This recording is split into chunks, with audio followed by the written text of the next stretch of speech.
ദൈവ തിരുനാമത്തിന് മഹത്വമുണ്ടാവട്ടെ.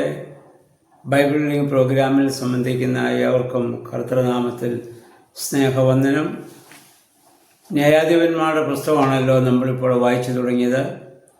ഇന്നലെ 1-ാം അധ്യായം നമ്മൾ വായിച്ചു. ഇന്ന് 2-ാം അധ്യായത്തിലേക്ക് നമ്മൾ പ്രവേശിക്കുകയാണ്.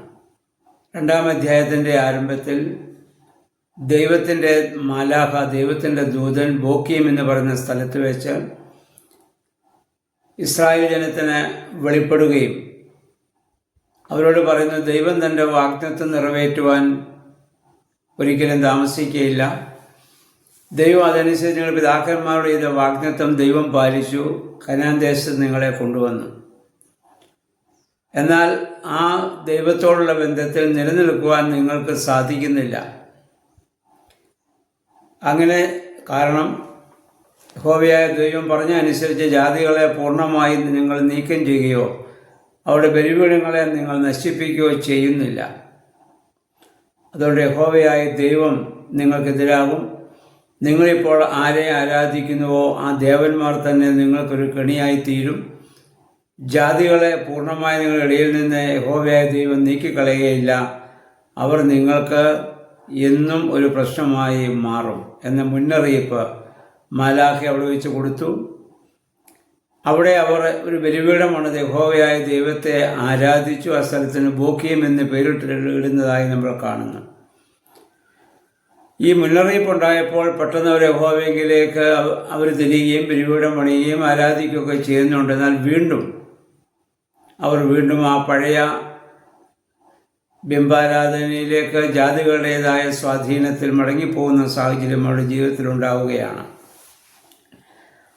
6 മുതൽ 10 വരെയുള്ള വാക്യങ്ങൾ ജോഷുവയുടെ മരണത്തെക്കുറിച്ച് വായിക്കുന്നതിന് മുമ്പ് ജോഷുവയുടെ പുസ്തകം അവസാന അധ്യായത്തിൽ നമ്മളത് വായിച്ചതാണ്.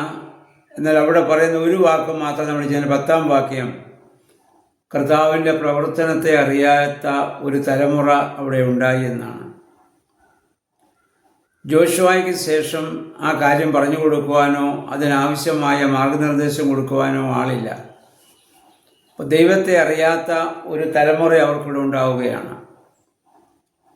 ഉൽപ്പത്തി പുസ്തകം അവസാന അധ്യായത്തിൽ നമ്മൾ വായിച്ചതുപോലെ ജോസഫിനെ അറിയാത്ത ഒരു ഫറവോ മിസ്രയീമിൽ വന്നു എന്ന് പറയുന്നത് പോലെ ജോസഫ് ചെയ്തതായ പ്രവർത്തനങ്ങളെ മറന്നു കളഞ്ഞവനായ ആ ഒരു ഫറവോ വന്ന് ഇസ്രായേൽ ജനത്തെ പിന്നീട് പീഡിപ്പിക്കുകയാണ്. ഇതുപോലെ ദൈവത്താൽ വിളിക്കപ്പെട്ട് നിയമിക്കപ്പെട്ട മോശയും യോശുവയുടെയൊക്കെ കാലശേഷം അതിലൂടെയുള്ള നേതാക്കന്മാർ അവർക്കില്ലാത്തതിനാൽ അവർ പലപ്പോഴും വഴിതെറ്റിപ്പോകുന്ന സാഹചര്യം അവിടെ ഉണ്ടാവുകയാണ്. അതിൻ്റെ 11 മുതൽ വാക്യം നമ്മൾ വായിക്കുന്നു. ഇസ്രായേൽ ജനം ബാലിനെ ആരാധിക്കാൻ പോവുകയാണ്. അത് കൃഷിയുടെ ദേവനാണ്. അവർക്ക് സ്വന്തമായി ദേശം കിട്ടി അവിടെ കൃഷിയൊക്കെ ഇറക്കുമ്പോൾ കനാന്യരെ സംബന്ധിച്ചിടത്തോളം കൃഷിയുടെ ദേവനായി അവർ ആരാധിക്കുന്നത് ബാൽ ദൈവത്തെയാണ്. സൂര്യൻ എക്രോൻ, സൂര്യദൈവത്തെ അവർ ആരാധിക്കുന്നു. കാരണം അതുകൊണ്ടാണ് ഇവിടെ കൃഷിക്ക് ഫലമുണ്ടാകുന്നത്. അല്ലെങ്കിൽ ഇത് കൃഷി മെച്ചപ്പെടണമെങ്കിൽ ആ ദൈവത്തെ ആരാധിക്കണം.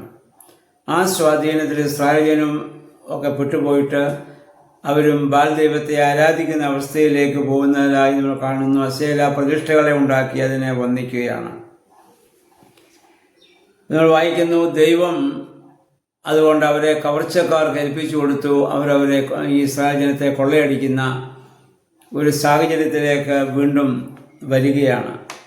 അപ്പോൾ ജനം വളരെ കഷ്ടത അനുഭവിക്കുകയും അവർ ദൈവസന്നിധിയിൽ അവരെ നിലവിളിക്കുകയും ചെയ്യുന്നു. അപ്പോഴാണ് ദൈവം ന്യായാധിപന്മാരെ അവർക്ക് എഴുന്നേൽപ്പിച്ച് ഇത് കൊടുക്കുന്നത്. ദൈവം ന്യായാധിപന്മാരുടെ കൂടെ ഉണ്ടായിരുന്നു.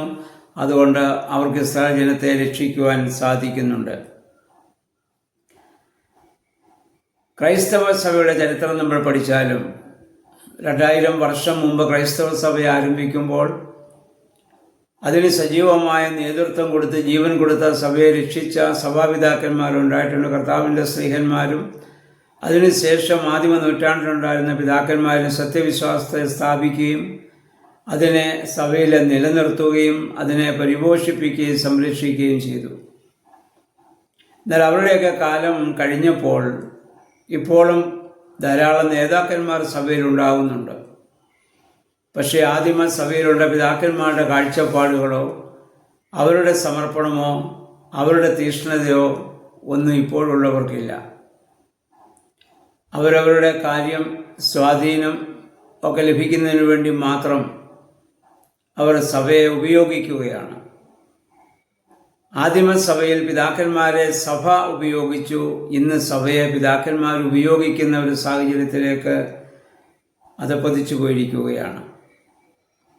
വ്യക്തമായ കാഴ്ചപ്പാട് മുന്നോട്ടില്ലാത്ത ഒരു നേതൃത്വം സഭയിൽ വന്നു കഴിഞ്ഞാൽ, അത് ഏത് സഭയിലാകട്ടെ, ഏത് സമൂഹത്തിലാകട്ടെ, ഈവൻ ഒരു കുടുംബത്തിലാണെങ്കിൽ പോലും കാഴ്ചപ്പാടില്ലാത്ത നേതൃത്വമാണ് ഉണ്ടാകുന്നതെങ്കിൽ അധികം നാളതിന് നിലനിൽക്കുവാൻ സാധിക്കുകയില്ല. ഒരിക്കൽ കാൻറ്റർബറി ആർച്ച് ബിഷപ്പ് പറഞ്ഞ ഒരു കമൻ്റ് എവിടെയോ വായിച്ചതായി ഓർക്കുന്നു. The essence of Christianity is lost, now church is bleeding to death. ക്രിസ്ത്യാനിറ്റിയുടെ എസൻസ് മുഴുവൻ നഷ്ടപ്പെട്ടു പോയി, രക്തം വാർന്നു മരിച്ചുകൊണ്ടിരിക്കുന്ന സാഹചര്യത്തിലേക്ക് സഭകൾ ഇന്ന് വന്നുകൊണ്ടിരിക്കുകയാണ്. ഇന്ന് ഇതിന് മുമ്പുണ്ടായിരുന്നതിനേക്കാൾ കൂടുതൽ ആളുകൾ നേതൃത്വത്തിലേക്ക് വരാൻ വേണ്ടി വെമ്പൽ കൊള്ളുന്നുണ്ട്. അതെന്തിനെന്ന് ചോദിച്ചാൽ, സഭയെ സംരക്ഷിക്കുവാനോ വിശ്വാസം പഠിപ്പിക്കാനോ അല്ല ലക്ഷ്യം, സഭ കൊണ്ട് തങ്ങൾക്ക് എന്ത് നേടാൻ സാധിക്കുമെന്നുള്ള സ്വാർത്ഥ ചിന്തയാൽ വരുന്നതാണ്. അതുകൊണ്ടാണ് ഒരു പ്രതിസന്ധി ഘട്ടങ്ങൾ വരുമ്പോൾ സഭകൾക്ക് പിടിച്ചു നിൽക്കാൻ സാധിക്കാത്തൊരു സാഹചര്യത്തിലേക്ക് പോകുന്നതിൻ്റെ കാരണം അതാണ്. അപ്പം അങ്ങനെ വന്നപ്പോൾ, പഴയ നിയമസഭയ്ക്ക് വന്നപ്പോൾ ദൈവം ഒരു ന്യായാധിപന്മാരെ ഇടയ്ക്കൊക്കെ എഴുന്നേൽപ്പിക്കുന്നുണ്ട്.